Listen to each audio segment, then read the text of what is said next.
Hello, everyone. Let's practice IELTS listening module. Let's begin with Section 1. Section 1 is a social situation about copying photos to digital format. Question 1 to 10. Note completion. You must write one word and/or a number only. Answers come in order. Information is factual, that is, size, cost, process, time, and instructions. Here you have to listen for requirements such as photo size, condition, prices and payments, services included, extra services, delivery time, and packaging instructions. Now try to write the answers for Section 1 by listening to the audio. And at the end of Section 1, I will display the answers for checking. At the end of the test, you will be given 10 minutes to transfer your answers to the answer sheet. Hello, Picturerep. Can I help you? Oh, hi. I saw your advertisement about copying pictures to disk, and I'd like a bit more information about what you do. Sure. What would you like to know? Well, I've got a box full of old family photos that's been up in the attic for years. Some of them must be 50 or 60 years old, and I'd like to get them converted to digital format. Sure, we can do that for you. Right. And what about size? The photos are all sorts of sizes. Are there any restrictions? Well, the maximum size of photo we can do with our normal service is 30 centimetres, and each picture must be at least 4 centimetres. That's the minimum we can cope with. Well, that should be fine. And some of them are in a frame. Should I take them out before I send them? Yes, please. We can't copy them otherwise. And also the photos must all be separate. They mustn't be stuck into an album. OK, that's not a problem. So, can you give me an idea of how much this will cost? I've got about 360 photos, I think. We charge £195 for 300 to 400 photos for the basic service. OK, and does that include the disc? Yes, one disc, but you can get extra ones for £5 each. That's good. So, do I need to pay when I send you the photos? No, we won't need anything until we've actually copied the pictures. Then we'll let you know how much it is, and once we've received the payments, we'll send the parcel off to you. Right. Before you hear the rest of the conversation, you have some time to look at questions 4 to 10.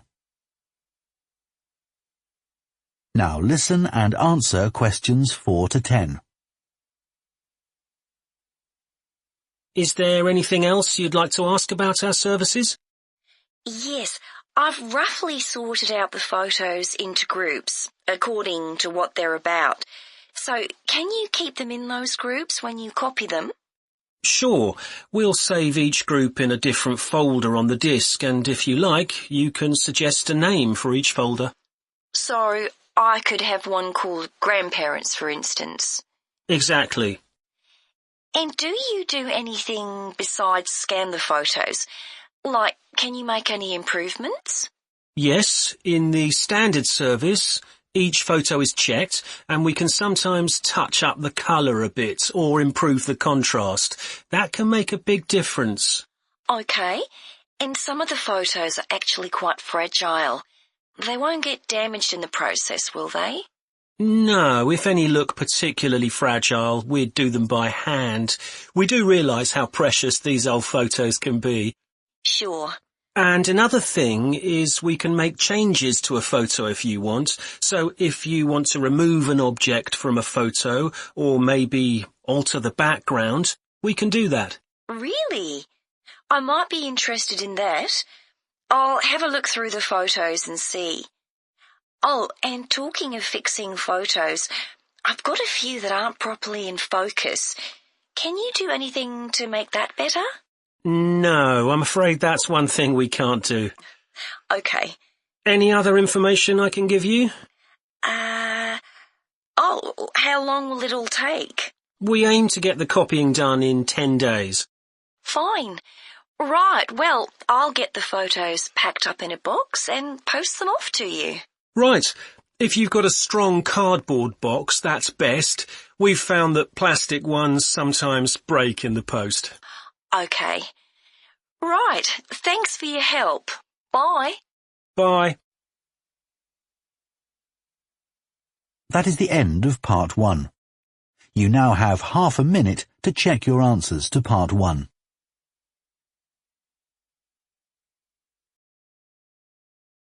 You will hear a head teacher talking to parents of pupils about changes at the school. First, you have some time to look at questions 11 to 15.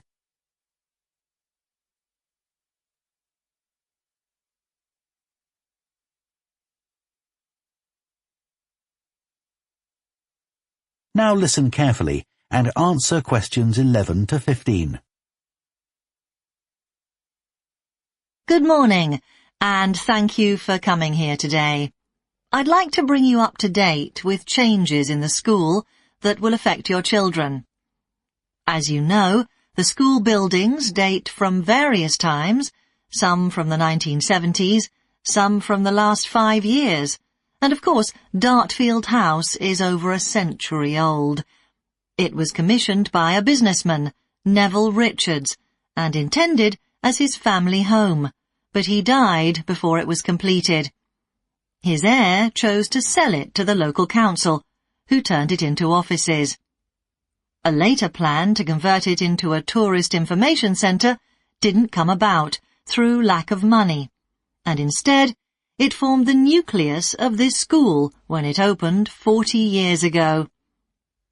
The school has grown as the local population has increased, and I can now give you some news about the lower school site, which is separated from the main site by a road.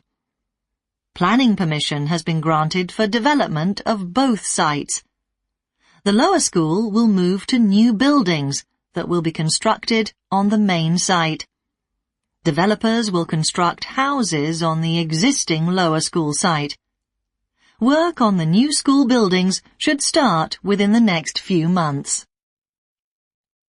A more imminent change concerns the catering facilities and the canteen.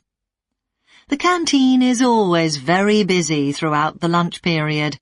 In fact, it's often full to capacity because a lot of our pupils like the food that's on offer there. But there's only one serving point, so most pupils have to wait a considerable time to be served. This is obviously unsatisfactory, as they may have hardly finished their lunch before afternoon lessons start.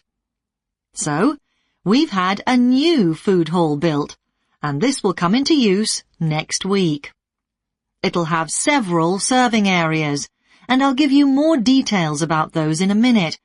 But one thing we ask you to do to help in the smooth running of the food hall is to discuss with your children each morning which type of food they want to eat that day, so they can go straight to the relevant serving point. There won't be any junk food, everything on offer will be healthy, and there's no change to the current system of paying for lunches by topping up your child's electronic payment card online. You may be wondering what will happen to the old canteen. We'll still have tables and chairs in there, and pupils can eat food from the food hall or lunch they've brought from home.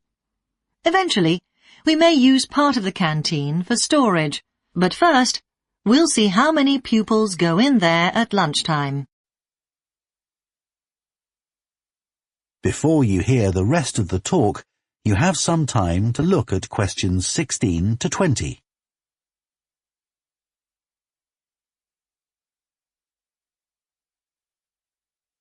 Now listen and answer questions 16 to 20.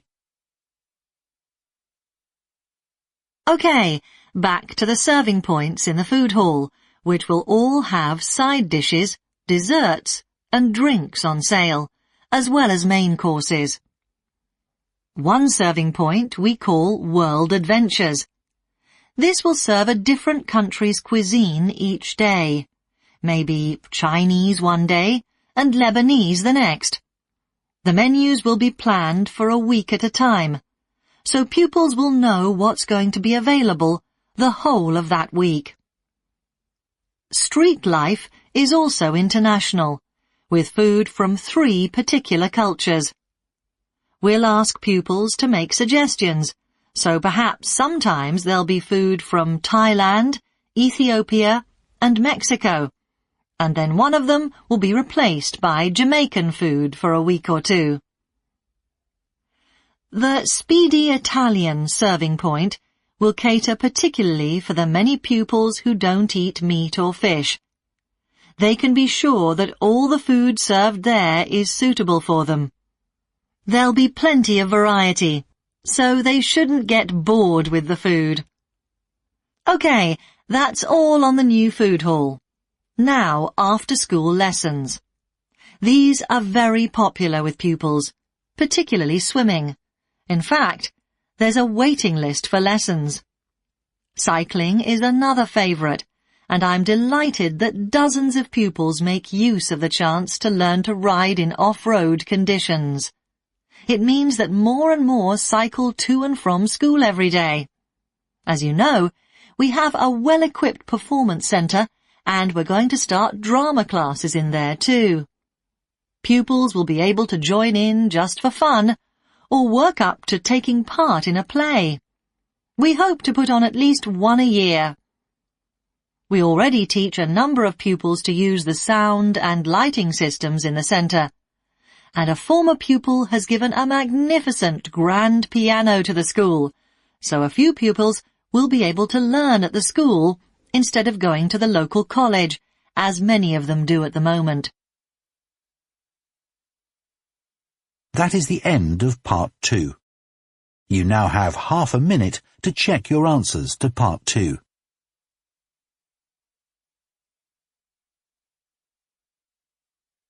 You will hear 2 psychology students, called Luke and Susie, discussing their assignment on sleep and dreams. First, you have some time to look at questions 21 to 24. Now listen carefully and answer questions 21 to 24. So, Luke, for our next psychology assignment, we have to do something on sleep and dreams. Right. I've just read an article suggesting why we tend to forget most of our dreams soon after we wake up. I mean, most of my dreams aren't that interesting anyway. But what it said was that if we remembered everything, we might get mixed up about what actually happened and what we dreamed. So it's a sort of protection. I hadn't heard that idea before. I'd always assumed that it was just that we didn't have room in our memories for all that stuff. Me too. What do you think about the idea that our dreams may predict the future? It's a belief that you get all over the world. Yeah, lots of people have a story of it happening to them. But the explanation I've read is that for each dream that comes true, we have thousands that don't, but we don't notice those.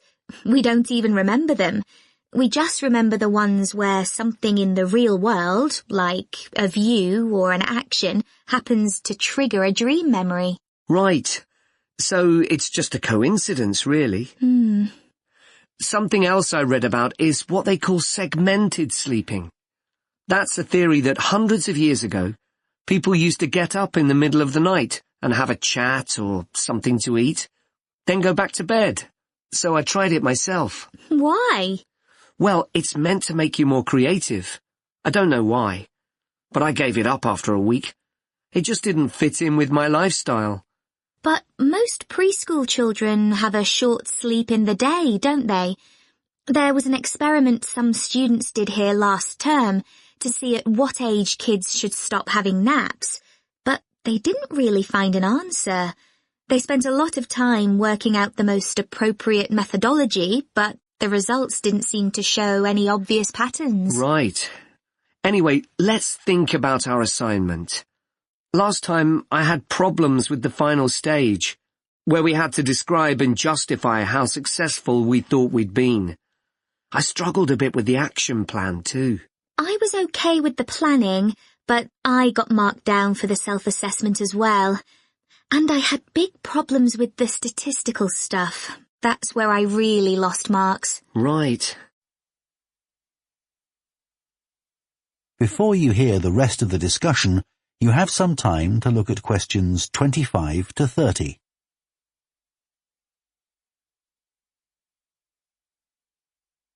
Now listen and answer questions 25 to 30. So, shall we plan what we have to do for this assignment? Okay. First, we have to decide on our research question. So, how about, is there a relationship between hours of sleep and number of dreams? Okay. Then we need to think about who we'll do the study on. About 12 people? Right. And shall we use other psychology students? Let's use people from a different department. What about history? Yes, they might have interesting dreams. Or literature students. I don't really know any. Okay, forget that idea. Then we have to think about our methodology. So we could use observation, but that doesn't seem appropriate. No. It needs to be self-reporting, I think. And we could ask them to answer questions online. But in this case, paper might be better, as they'll be doing it straight after they wake up. In fact, while they're still half asleep. Right. And we'll have to check the ethical guidelines for this sort of research. Because our experiment involves humans, so there are special regulations. Yes. I had a look at those for another assignment I did. There's a whole section on risk assessment, and another section on making sure they aren't put under any unnecessary stress. Let's hope they don't have any bad dreams. Yeah. Then, when we've collected all our data, we have to analyse it and calculate the correlation between our two variables. That's time sleeping and number of dreams. And then present our results visually in a graph. Right, and the final thing is to think about our research and evaluate it. So, that seems quite straightforward. Yeah. So, now let's get started. That is the end of part 3. You now have half a minute to check your answers to part 3.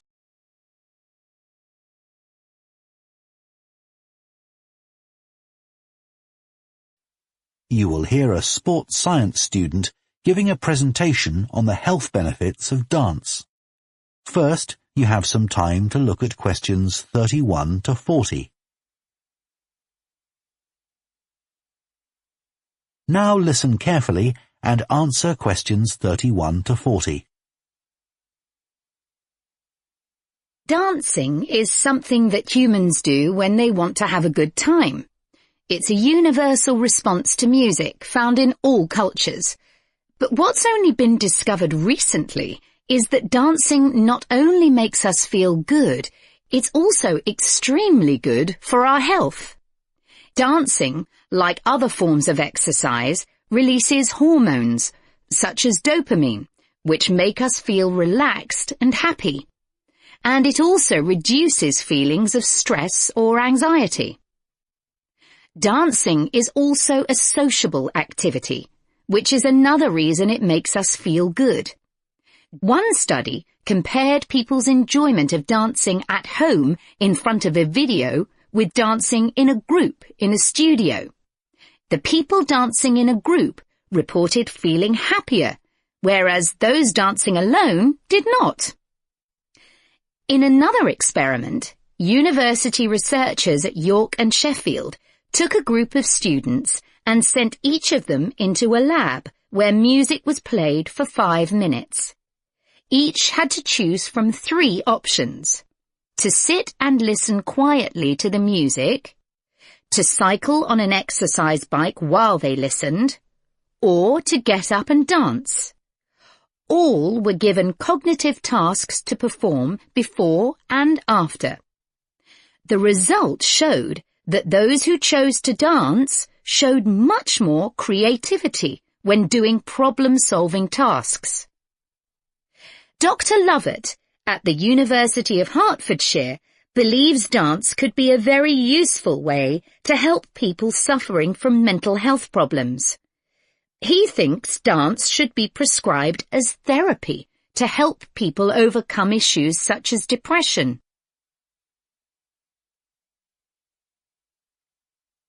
It's well established that dance is a good way of encouraging adolescent girls to take exercise.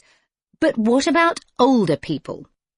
Studies have shown that there are enormous benefits for people in their 60s and beyond. One of the great things about dance is that there are no barriers to participation. Anyone can have a go, even those whose standard of fitness is quite low. Dance can be especially beneficial for older adults who can't run or do more intense workouts, or for those who don't want to. One 2015 study found that even a gentle dance workout helps to promote a healthy heart. And there's plenty of evidence which suggests that dancing lowers the risk of falls, which could result in a broken hip, for example, by helping people to improve their balance. There are some less obvious benefits of dance for older people too. One thing I hadn't realized before researching this topic was that dance isn't just a physical challenge. It also requires a lot of concentration, because you need to remember different steps and routines. For older people, this kind of activity is especially important because it forces their brain to process things more quickly and to retain more information. Current research also shows that dance promotes a general sense of well-being in older participants, which can last up to a week after a class. Participants report feeling less tired and having greater motivation to be more active and do daily activities such as gardening or walking to the shops or a park. Ballroom or country dancing, both popular with older people, have to be done in groups.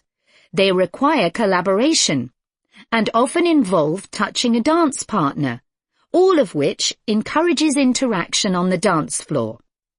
This helps to develop new relationships and can reduce older people's sense of isolation, which is a huge problem in many countries. I also looked at the benefits of Zumba. 15 million people in 180 countries now regularly take a Zumba class, an aerobic workout based on Latin American dance moves. John Porcari, a professor of exercise and sports science at the University of Wisconsin, analyzed a group of women who were Zumba regulars and found that a class lasting 40 minutes burns about 370 calories. This is similar to moderately intense exercises like step aerobics or kickboxing. A study in the American Journal of Health Behavior showed that when women with obesity did Zumba 3 times a week for 16 weeks, they lost an average of 1.2 kilos and lowered their percentage of body fat by 1%. More importantly, the women enjoyed the class so much that they made it a habit and continued to attend classes at least once a week. Very unusual for an aerobic exercise program. Dance is never going to compete with high-intensity workouts when it comes to physical fitness gains, but its popularity is likely to keep on rising because it's such a fun way to keep fit.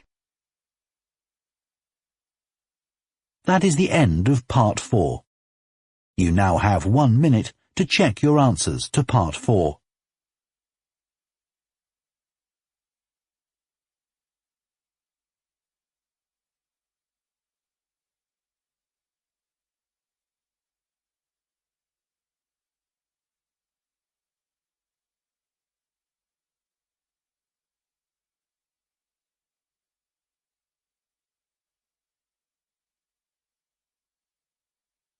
That is the end of the listening test.